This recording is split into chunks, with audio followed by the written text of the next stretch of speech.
Elon Musk is on track to become the world's first trillionaire by 2027. Musk is the closest person to the 13-figure mark.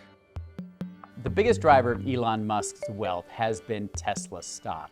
If you look before the pandemic, that stock was trading at below $50 a share. Now it's at $230 a share. Some people think it could easily go to $300 a share if they have self-driving taxis, autonomous vehicles. But not all Americans benefit from stock market plays. Wealth inequality in the U.S. has significantly increased over the past 30 years. Federal Reserve data shows the wealth of the top 1% has grown dramatically, while the wealth of the bottom 50% has stagnated. In the early 1990s, the top 1% held about $4.76 trillion, or 23% of the nation's wealth, while the bottom 50% had about $730 billion in equity, or 3.5% of total wealth. Fast forward to Q1 2024, the top 1% share increased to nearly $46.1 trillion, or 30% of the total wealth, while the bottom 50% held $3.78 trillion, or 2.5% of total wealth. The American system, which is an economy fundamentally driven by entrepreneurs and innovation, where you're rewarded for taking risks, that creates growth for everybody. While others feel that wealth concentration can be harmful to society. So talk of a trillionaire is frightening. Billions of dollars of wealth translate into billions of dollars of power. 100 years after the first billionaire, what has led to the concentration of wealth that could make the first trillionaire possible? And what does it mean for the U.S. economy?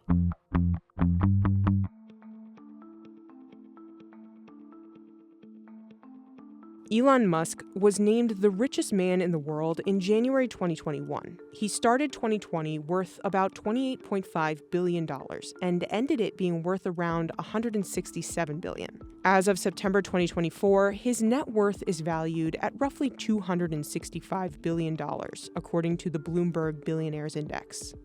One of the reasons that Elon Musk has grown so wealthy is not only because Tesla stock has gone up so rapidly, but also because the number of shares that he owns is growing rapidly. Over that 5-year period from 2019 to 2024, that stock went up 1,300%. If that stock continues to go up 100% a year along with his wealth, he will get to trillionaire status by 2027. Tesla's stock rise during the pandemic wasn't necessarily tied to production or revenue growth alone. The stock of Tesla is now up 677% for the year.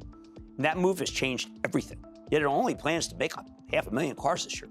But this new generation of stock pickers, they believe that Elon Musk is a genius, and they want to stick with him as he takes over the world. People invest for all kinds of reasons. Some invest for very short-term reasons. Other people invest because they think this stock is going to be a good one and it's going to generate profits for years and years and years.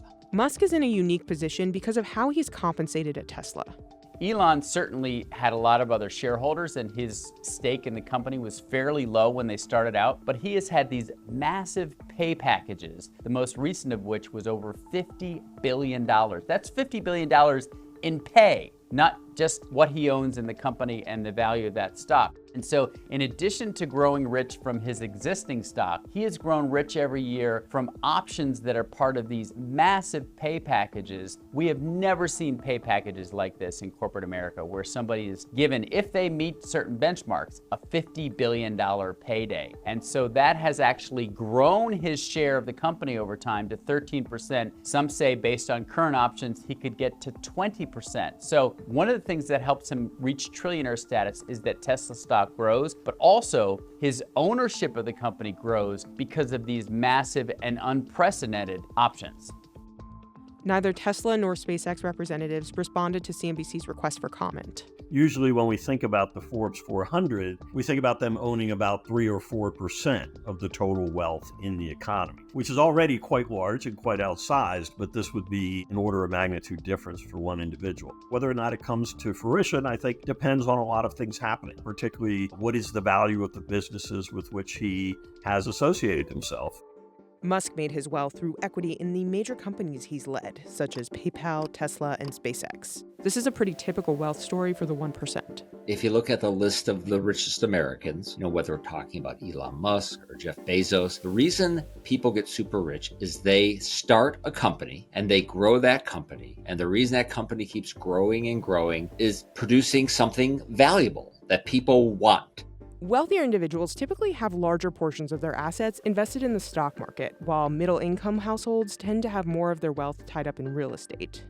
The wealthiest 1% of Americans own nearly 50% of all U.S. stocks, while the bottom 50% of Americans hold about 1% of all stocks as of mid-2024. About 58% of families own stock in 2022, either directly or indirectly through passive investments such as retirement accounts. Wealth inequality is very much driven by the prices of different types of assets. And so one of the things that will cause wealth inequality to go up, as measured by wealth concentration, is the stock market. The stock market has done well, but other assets, especially housing, has also done quite well. House values go up. That tends to raise wealth in the middle of the distribution, which offsets some of the gains that are happening at the top. Most Americans' wealth is in home ownership, with more than 66% of families owning their own home in 2022. The typical American, if, a median house price has gone up by 50% or 100% over the past 5-6 years, that's a lot of wealth that's being created. So when we talk about wealth distribution, that's going to be an offsetting factor. But homeownership as a main source of wealth creation can be a double-edged sword. Although increasing house values can benefit homeowners, this trend also signifies decreasing house affordability for potential buyers. Many Americans primarily earn their income by trading their time and skills for a paycheck, which is then taxed based on how much that individual earns.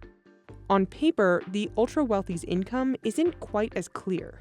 We think about income as being sort of the improvement in one's ability to spend over time. You and I have paychecks, and those paychecks measure how much we can spend. Musk has a gigantic compensation package, but even that package, only a fraction of it shows up as taxable income, because much of it is in bonuses and other ways of getting paid that make it easy to avoid taxation.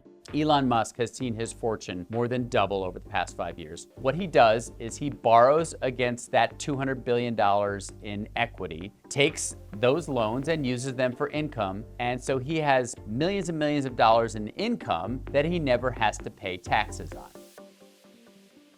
Over the past quarter century in particular, changes in tax policy have made it much more difficult to tax the rich. There are many more exclusions, many more ways to get around paying taxes.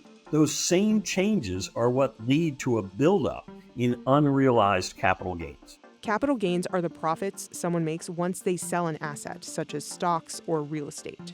We should think about taxing unrealized gains and other policies like that. Many people, like Musk, are probably going to die with very substantial unrealized capital gains. And the question is, do we allow those unrealized capital gains to pass untaxed to the next generation, or do we impose something like a tax on gains at death?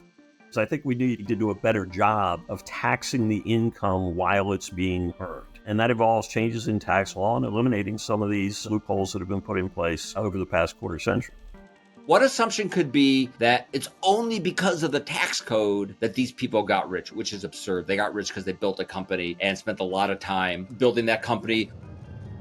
You have to create valuable products. That's why those people got rich, not because of the tax code. And any big change you make, you have to think, will that change the incentives in the system? So I would be careful making small changes. It's not surprising that in this election cycle, the theme of taxing the wealthy and taking some of what they have to help those who have less has become very prominent, especially among Democrats and Vice President Harris. So one of the things that she has proposed is to tax what are called unrealized gains. And so what the Harris campaign has said is, look, it's not fair that because your wealth grows in value and you can borrow against that you never pay taxes, whereas the teacher, the firefighter, they have normal income and they have to pay taxes on that.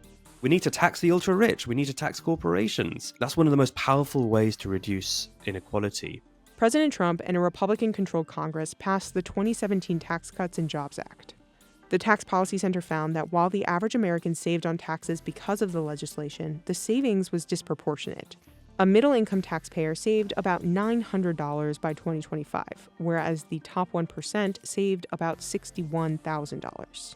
We're going to be seeing the expiry of many provisions of President Trump's tax cuts for the rich and for corporations. That arrives in 2025. That's a huge opportunity to address the long-standing problems with our tax code.